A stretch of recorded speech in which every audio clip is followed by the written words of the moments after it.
Let's strategize together. Let's hear it from an expert. Join the conversation, it's informative and free. You and me, let's talk some strategy.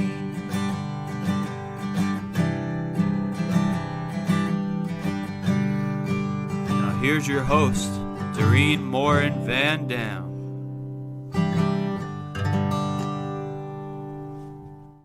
Hello, everybody. I am your host, Dorien Morin-van. Nice to see all of you here. If you're here live, thank you for joining us. If you're here on the replay, put hashtag replay.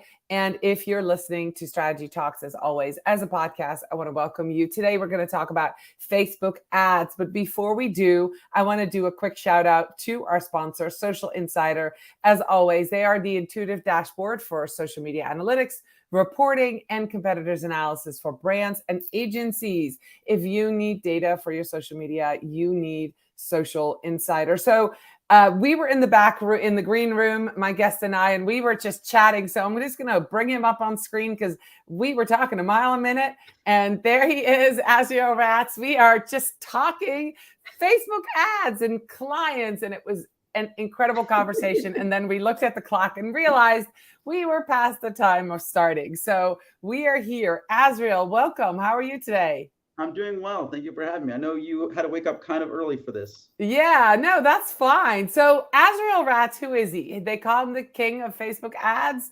He has been managing Facebook ads campaigns for over a decade. With an expertise in fashion e-com, Azriel has generated well over 100 million in revenue for clients, taught thousands of students, and speaks international on the topic of Facebook ads. So you really are the king of Facebook ads, aren't you? That is what they call. No, yeah, I've been doing this for a long time.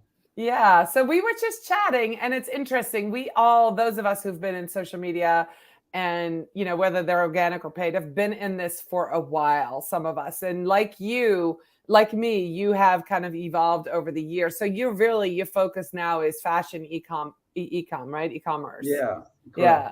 So that's interesting because, you know, we all have specialties and we niche down, and this is where you are right now. Was that an accident, Azriel, that you got there? Or so I mean, I think if we go back, so 10 years ago, I was working for a nonprofit organization, and I live in Israel, so I'm not like connected to like the big marketing companies in America that I didn't know about them back then. And my boss basically had this idea, like, we already have an email list. Why don't we just post the content we're anyways writing on to Facebook? And back then there was no Instagram. So it was Facebook and Twitter. Maybe there was a Pinterest, and we had an email newsletter. That was basically it. And when we saw the crazy success of Facebook, they basically figured out they could take Facebook ads, grow the email list, build an online publishing system where they would write articles all the time, and then they would sell stuff in the articles. And that was the entire idea. And so there was nothing really, there was no good example of that outside of what we were doing. And we grew the email list like 150,000 subscribers. And I said to my boss, like, why don't we do this for other businesses? Like, we're a nonprofit organization. Like, there's so many businesses that can make a lot of money that could do the same thing. So as I started digging in, I found out that there are a lot of these online publishers. At the time, the big one I was looking at was like Refinery 29. It's like enormous fashion, like basically Vogue of the 21st century, even though Vogue is still in the 21st century. And they basically figured out, like, we have a lot of emails, and those people read emails, and we sell stuff in the emails, and they probably made a ton of money. But like, we had really figured out a system that grew email lists. Like, we had figured out how to do this using ads, and it wasn't really a thing that people were doing. So my like idea when I first quit my job to start my own business in 2015 was online publishers. So like, I was convinced that online publishers were going to be this thing that everyone's going to be very excited about. Like, all the online publishers were, of course, going to want to do this. And I reached out to all of them, and they were like, we don't pay for emails. Like, that's not the thing we want to do. And it's just because they didn't understand, like, it's the long-term play of an email is so much more valuable than a single link click. Yeah. But back then, there was a big thing called click arbitrage, which is basically you were getting paid from a Google ad, let's say like a quarter of a cent for every Yes, page. I remember that. I remember that. You could get a user to come to 15 pages. You'd make, I don't know, 3-4 cents. And you could run a Facebook ad to get a click for half a penny back then. So if you just play the game where you're spending money for a link click and you're making, you pay half a penny per click and you make a penny and a half per click, you're just printing money. So that's what all these online publishers were doing. And to them, it didn't make sense to pay for the email when they were making the cash. Like they were literally making money up front. It's like, yeah, but if you get a single user and they're worth 50 cents and you're paying a quarter for them, then that's a lot more money to make. So they were not interested. They were not interested. Sort of like attempted that, it didn't work. And I sort of ended up like in business coaches. I ran a lot of ads for business coaches, and it's a whole world on itself. It happens to be business coach is a very interesting world. Mm-hmm. And it was not for me. So I sort of left that, and I sort of landed on this person that I had met, and they were telling me about their business. And I thought it was wild that essentially they have a system that basically they can make as much product as is needed to sell almost into like within a week. They can make the product, they can have it sent to their company, and they're literally like spending $15 to make $50, make $100, $200. And as the math worked out, these brands, and at the top of the screen says the 4 pillars of optimize ad performance. And it happens to be that fashion brands likely have all 4. So it's basically like you get to keep getting the best hand dealt to you every time you play the game, because fashion brands just fit the mold so well of what is needed for ads. And I just looked at it and said, this is the type of company I could essentially show up to 80% of fashion brands and say, this is what I'm doing for these 4 other brands. And you need to do it too. To your brand and print money. Yeah. So let's dive into those 4 pillars. Let's go.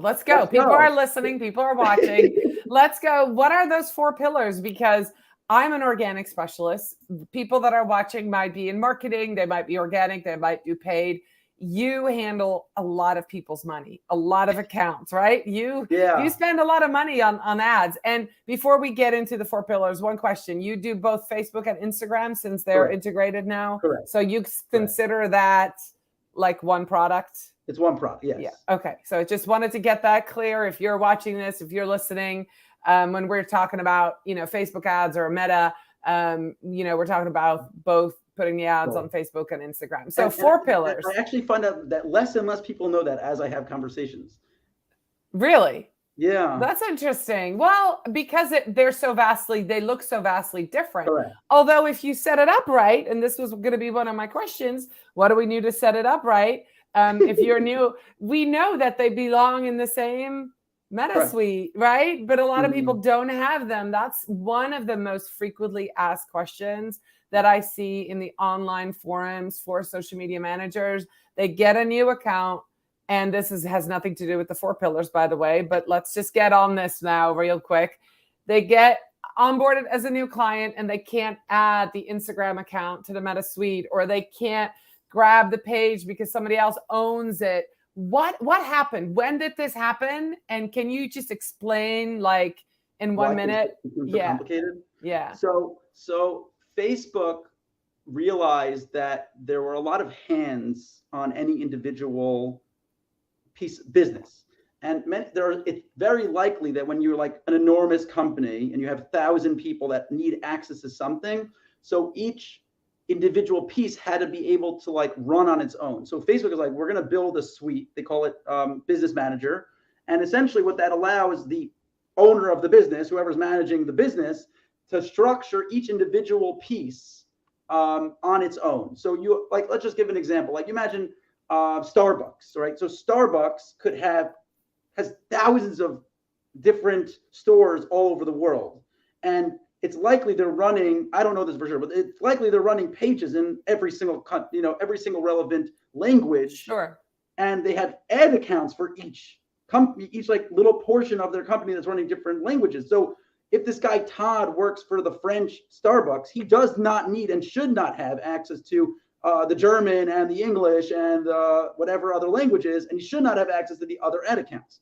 So they need to create a system where basically you have hundreds of Todds all needing different access. They had to build a system that allows you to give the right access to the right people. I see. The thing is that they just sort of built that in 2018 and said, well, this is how it is now. And they never thought through what happened when it became more complicated. So as an example, a company came to me and they bought a business. And with that business, they got the Facebook page. With that business, they got the email list. With that business, they got the ad account, but they did not get the business manager. So even though they were able to move the ad account, they could not move the Facebook page. And it was trapped in this random business manager of the old, and it wasn't even the owner of the last business. It was some guy that had worked for him years ago, but it didn't matter because he had the access he needed. And I deal with these issues so often, and Facebook just goes, oh, well, there's nothing we can do. I'm like, I don't understand. They bought the business. They are the owners. We have a paper that says they are the owners of this business. I run into these issues all the time. What I tell people is like, don't put your Facebook page into your business manager. It works just fine without it. And you could give people access directly on the page. So whenever things get stuck, I try to just tell them just don't attach it to your business manager. The only reason I care about business manager at all is because there's one thing that business managers can do if you have attached your ad account, then ad accounts without a business manager, and that is targeting your email list. So everyone on earth wants to target your email list, but you can only upload an email list if that ad account is attached to the business manager. So all I care about is that that's attached, and I don't want anything else really, unless you have one of these enormous businesses with all this structure that you need the structure, great and fantastic. But if you're just a small business and it's you and one other person or maybe two other people, and they all have access to everything, then that's just keep it close to your heart. And when I work with business owners, we just had to untangle one last year where somebody had set up a business suite and the email was disconnected. That we could see who had done it. That person was gone. The email was gone. There was no way. We had to start a new page because they wanted to run ads and they wanted to put it all in the Meta Suite. So so let's go to 4 pillars to optimize ad performance. Let's do it. Okay. So number one is you need to have a warm audience. A lot of businesses will come to me or any advertiser and say, I have this idea for a business. I have this product. I want to see how to sell it. And so what I look at first is I say, to me, there's 3 parts of a Facebook ad. When you first show up to Facebook, you look at the who am I targeting? Who the right person is. Sure. The how of how am I getting them to go from having never heard of me to buying, and the what is the thing I'm selling and the offer in which that is being sold. So if you come to Facebook and you don't have knowledge of at least 2 of those items, you can potentially never learn the answer to your question. So just give an example. Let's say you're selling computer mice, okay? Yeah. So you say, I know I'm selling computer mice. That's the what. I know what the what is, but I don't know who to sell to, and I don't know how they want to buy. I don't know the ad they need. I don't know the landing page. I don't know all that stuff. So I show up and I make an ad and I target people, people that have interest in computers, and I sort of hope maybe they care about mice. I don't actually know. And then I start running ads. What'll happen already, I know will happen, is that your cost per impression will be high because Facebook finds the ad you make, unless you magically did it right on the first try, the ad you make will be poor quality to the audience you're targeting. So your CPM, cost per impression, will be high. Your CPC, cost per click, will be high because they won't click on it. They don't have an interest. Then the time on site that they spend, if the person actually does click, they won't spend very much time. So time on site will be very low and conversion rate will be low. Right. The problem is that same case of high CPC and CPM and low time on site and low conversion rate will be the same data you will get whether or not you get the audience right or you get the funnel, the ads and landing pages right. So you won't know which one's right. You won't know, I managed to get the right people. I just have to tweak the ad. Or I got the right ad. I just have to find better people. And you might never know unless you just get lucky and it gets right. Right? You could totally make So what you're saying is you need 2 other out of those 3 things. 3 things. Okay. So what's the easiest of the 3 is the what. You know what you want to sell. You've made a business around this product. Sure. And the who is the people I want to target. So if you can come to Facebook and say, I know who to target because they've already bought from me. And we're going to get to that they've already bought from me later thing. So if I know the people because they are already on my email list, they've already been to my website, they've already engaged with my Facebook page, they've already watched 20% of my video that I made, I can come to Facebook with that data, the warm audience data, and do two things. One, target them again, those warm audiences. And two, tell Facebook to find more people like that group of people. But if I don't have any people, I can't tell Facebook who to reach. Interest won't be enough. You don't have any data to make a lookalike. And using broad targeting, just say Facebook figure it out, they have nothing to figure it out with. Right. So I want a business to show up to Facebook with an engaged, excited audience of people that already know what they're doing, with someone like that knows how to run organic marketing. Right. They've already done this organic marketing stuff, and now they could use that organic marketing stuff in ads. So that's number one. So number one, know your audience, have a warm audience. Have a warm audience, and then leverage the warm audience both by reaching them and finding new users like them. That's number one. Okay. Number two is quality content. So I probably would say of all the things that businesses do wrong, it's they don't make enough good content or any type, enough content in general. I think that's a big issue for most businesses. They don't make enough content. So I had a business come to me one time and they said, we want to run ads. Here's the 5 creatives that we're testing right now. And I go, okay, great. And I got the 5 ads up and we ran ads for 2 weeks. And I said, okay, where's the more ads? Like we tested it. We got the best ones and they're running. And I need more ads. Like if you want to keep running. And they said, well, we don't have anyone to make more ads. We paid a designer to make these 5 and that's the 5 we have. I said, so we're done. Like, it's been great. Have a great night. It's been great. So like, well, we can hire someone. It'll take 3 weeks. I'm like, 3 weeks? That's what am I supposed to do for 3 weeks now? So then they finally get me new creative in 3 weeks. And I go, okay, they're up. Now where's the new creative? And so if you don't have a system of making new content, you are the problem is gonna be 2 things. Number one, if you happen to get it right, over time, that ad will fatigue, meaning it will stop working over time. Sure. You'll reach the people you reach. The way it performed before is not how it performs now, and you need to just rotate out content. And 2, if you aren't getting it right, sitting around with poor content, you need to just keep making more until you get it right. So you want to be making content whether or not your ads are performing, because if they aren't, you need more. And if they are, you'll need more.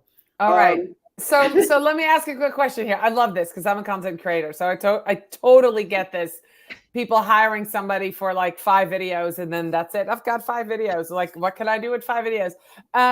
But when you talk about content, are you talking about the creatives, like the image or the video, or are you talking about the copy, or both? Both.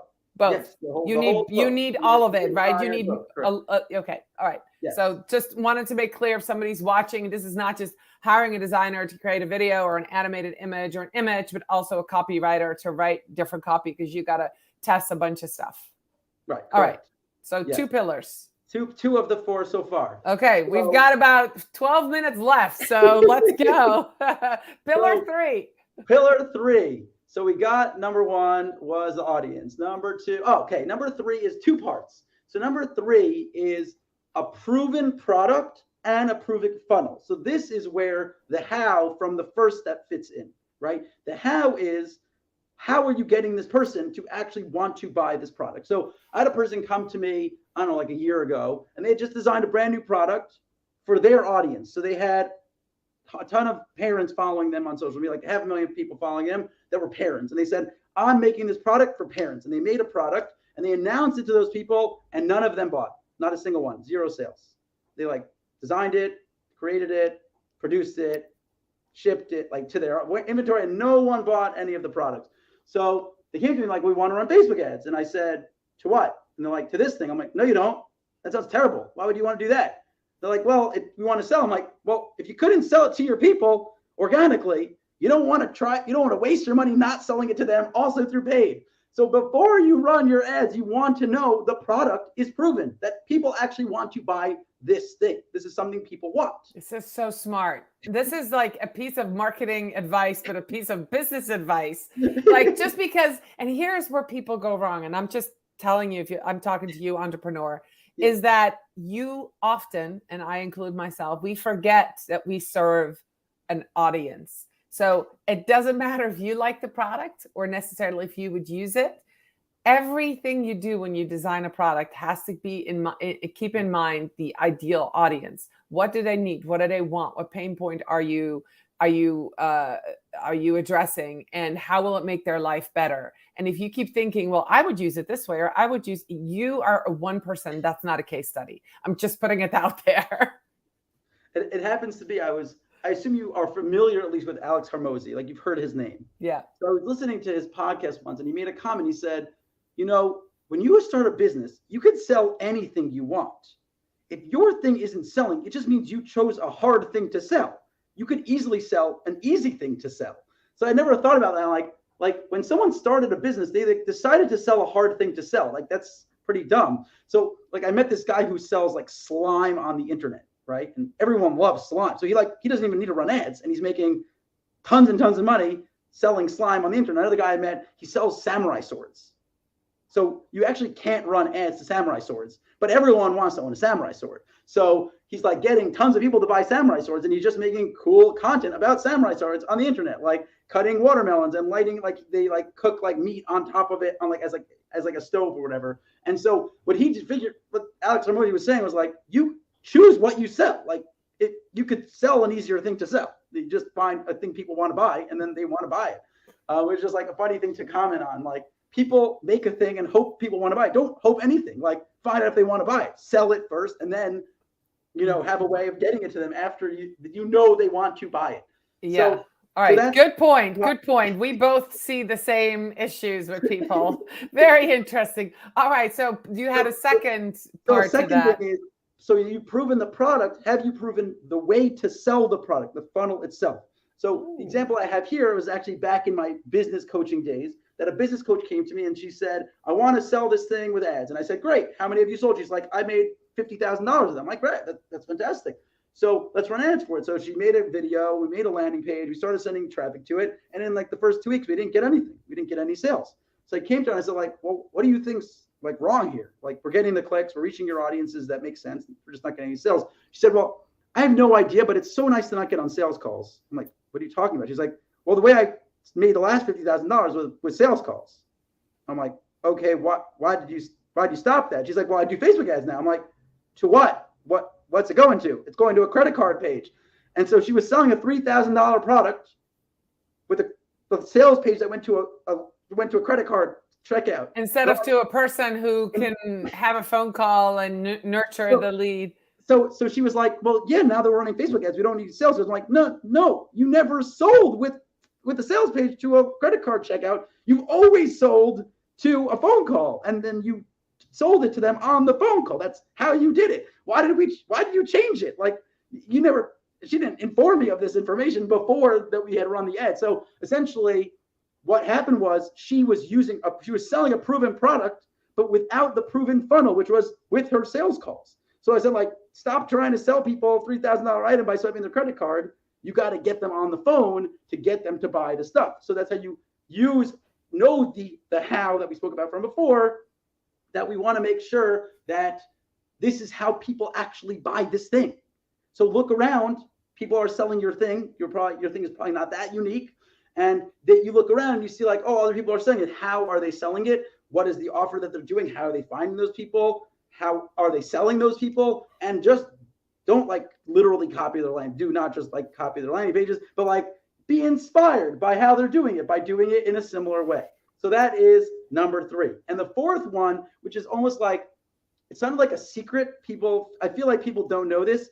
If you sell your thing for very little money, you will make very little money when you sell it. So my suggestion is that your average cart should be for Facebook somewhere around 110 to like 200, 250, somewhere in that range between 100 and 250. The reason for that is below 100, by the time you make the product and get it to your store and keep it in your inventory and pay for your electricity and pay for the returns and any damaged products. So like it's probably costing you somewhere around 30% of the cost of the item before you've ever sold the item. Okay. Right. And now you're selling it for $20 or $40. So 30% of 40 is $12. So you're already out $12 from 40. So that's $28. And now we're going to sell it for 20.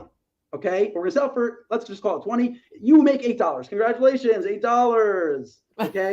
But then you still haven't dealt with returns. You haven't dealt with discount codes. You haven't dealt with all that other stuff. By the time you're done selling your $40 product, you probably make like $3. And it probably wasn't worth going through that work to make $3 in profit. But if all of a sudden it's $150 and you play the same numbers again, all of a sudden it's not $4, it's $40. So that is a very important piece. And I've met so many businesses. Like I met this guy, he's killing it on Amazon, and it's really great. And he's like selling, toys and puzzles and games, and they're all like in this range of somewhere between like $15 and $35. And I said, it works really well on Amazon. Someone's searching for puzzles and you show up number 4 in the puzzle section of Amazon, you can make a ton of money. But if you're running the same puzzle for $15 on Facebook, you're not making any profit. No. Like it's just not happening. It's just not happening. So it's a very important thing to have a good average cart, which again, somewhere between 100, like I'm flexible, somewhere around 100 to somewhere around 250. Above 250, all of a sudden, people start thinking a lot more about the product. Like I'm buying a $500 table. So like I need I might need to see it in person and go touch it. In the chair before, I'm prepared to swipe this credit card. Like for example, a business coaching package for $3,000. I might want a phone call, for example, to actually sell that thing. So that's where I want to be. And obviously there are exceptions to the rule. For example, the guy that sells slime, he might be able to get sales for a low enough price. He might be able to make the product for a low enough price that it makes sense to sell it for $40 versus $100. Then there are people that, if you're a super well-known business that's selling a top of the line, well-known, like, let's talk about Lisa Jenkins. Lisa Jenkins told me that she has this chair that she sits in, like her work chair that she loves, that I wanted to buy, but I couldn't because they didn't ship to Israel. And I don't remember the name of the brand, but they're like $500 chairs. The thing is that if you type their name into Google, there are only amazing reviews. Only amazing reviews. So you literally go there and every single person only has amazing, fantastic things to say about this chair. I wish I remembered the company name, but the product's $500, right? So now you see a Facebook ad for this product you might have never heard. And then you go on Google or Amazon or wherever, YouTube, and you watch reviews, and it's literally just people going, this is the greatest chair ever in history and changed my life forever, right? So for that sort of product, even though it's above the $250 threshold, it could work because it has the backing of the social proof and the reviews and all the other great and fantastic stuff. So there are always exceptions to these rules, but if you can get as many of these 4 pillars right before you ever spend money on ads, you can get a way better result with your ads by doing these things right, so that you're not wasting all of your money with an unproven offer to people who don't want it, with a product no one wants to buy, and then not making enough profit after you manage to do all the things wrong at the end. All right. So this is a fantastic strategy for people to use. So I have just a couple of wrap up questions. Sure. Azriel, when somebody is starting a business, what has to happen before they call you for Facebook ads? Step 1 is to build a warm audience. So I have a line that's, if you don't have a warm audience, find someone else with your warm audience. So again, if you are selling a product for babies, other people sell stuff to people who have babies. Right. So if you can find a mommy blogger, another business that will, you pay them for an Instagram story shout out, you do a giveaway with them so that you can get in front of their audience. There's so much stuff you could do to figure out influencer marketing to get in front of people's existing warm audience that is the audience you want to be reaching. So rather than start running Facebook ads and hope that you're going to reach the right person with a bunch of interests and sort of hope for the best, show up to, think about, where are these people already spending their time? Is there a blog I could buy a little Google ad from, whatever, place an ad on there? Is there an email newsletter I could pay for a full page email shout out? Stuff like that. They exist, and there are people that are happy to take your money, or there are people that have never even heard of taking your money, and they're even better to work with because they're like, oh, $7. That's a good amount. I will take $7. Yeah. You want to build up your audience. The other thing, you want to build up your ability to create content. What I mean by that is, even if you don't have good content, you want to have a way to know that the content you're making is working. We talked about, I'm just remembering, we talked earlier about why I went into fashion brands, right? Yeah, we did. So you and I were in the green room, I think. Oh, okay. So I mentioned to you before we were on the call, like why I like to work with fashion brands. The reason why I like to work with fashion brands is because they do a good job of doing these 4 things well. So how do they do these things well? Well, if they've managed to build their business where they're making $2-3 million a year, they had to sell to someone, right? So they have those emails. All of a sudden, they have an email list, right? They have a bunch of website visitors. They have a lot of engagement on Instagram. So if they've managed to build that initial traction, they did it by selling to people. So they did number 1 really well. That's the first thing they did very well. Number 2, they did well was they created content for those users.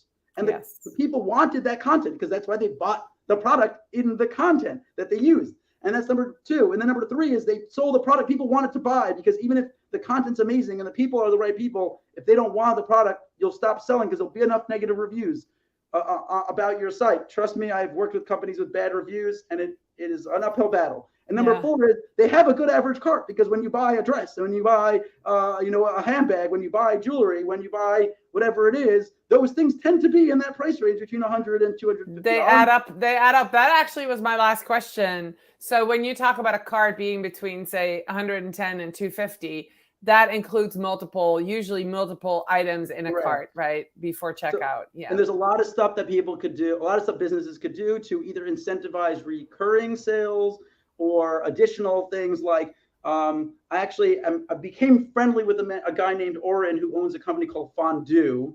And Fondue is like a genius idea of cashback offers.